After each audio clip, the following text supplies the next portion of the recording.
रामकृष्ण आई. श्री अनंता मधुसूदना पद्मनाभा नारायणा जगद्व्यापका जनार्दना आनंद घना अविनाशा सकळ देवादि देवा कृपाळवादी केशवा महानंदा महानुभवा सदाशिवा सद्रूपा चक्रधरा विश्वंभरा गोरडध्वजा पंडितरा सहस्रपादा सहस्रकरा क्षीरसागरा शेषनयना कमलनयना कमलापती कामिनी मोहन भवतारक तू भरल्याक्षिती वामनमूर्ती त्रिविक्षमा अगाय सगुण निर्गुणा जगजनित्या जगज्जीवना वसुदेव देवकी नंदना बाळरांजना बाळकृष्णा तुका आला लोटांगणी मग ठावे द्यावाजी चरणी हीच करीतशे विनवनी बहुवंदनी सोडवावे सकळ देवादी देवा कृपाळवादी केशवा महानंदा महानुभवा सदाशिवा सहजरूपा आता विश्वात्मके देवे येणे वाग्यज्ञ तोषावे तोषो आणि मध्यावे पसाय दान हे जे खाळांची व्यंकटी सांडो तया सत्कर्मी रती वाढो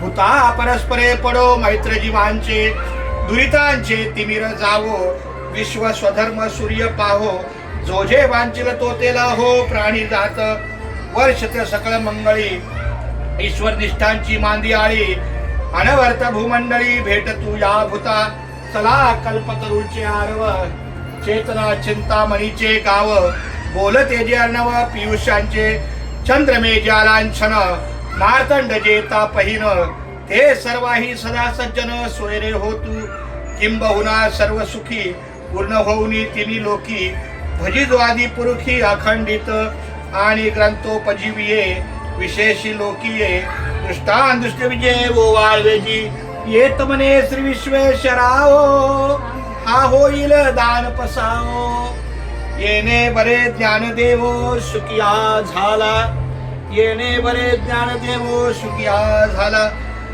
आज आमचा बंधू डॉक्टर शांताराम कारंडे यांच्या चिरंजीवाचा लग्नानंतरची ही सतनांची महापूजा आयोजित केली.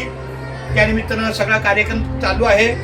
मी माझ्या पांडुरंगाच्या चरणी अतिशय विनम्रपणे विनंती करतो की झालेलं सगळं कार्य हे माऊलीच्याच कृपेनं आहे. इथून पुढचंही सगळं मंगल कार्य चांगलं राहो, त्यांना कौटुंबिक सुख यश मिळो अशीच त्यांच्या घरामध्ये शांतता सुरक्षितता आणि माऊलीमय वातावरण राहू हीच प्रभूचरणी प्रार्थना. पुंडलिक वरद हरी विठ्ठल श्री ज्ञानदेव तुकाराम पंढरीनाथ भगवान की जय. माऊली ज्ञानेश्वर महाराज की जय. चला रामकृष्ण हरी.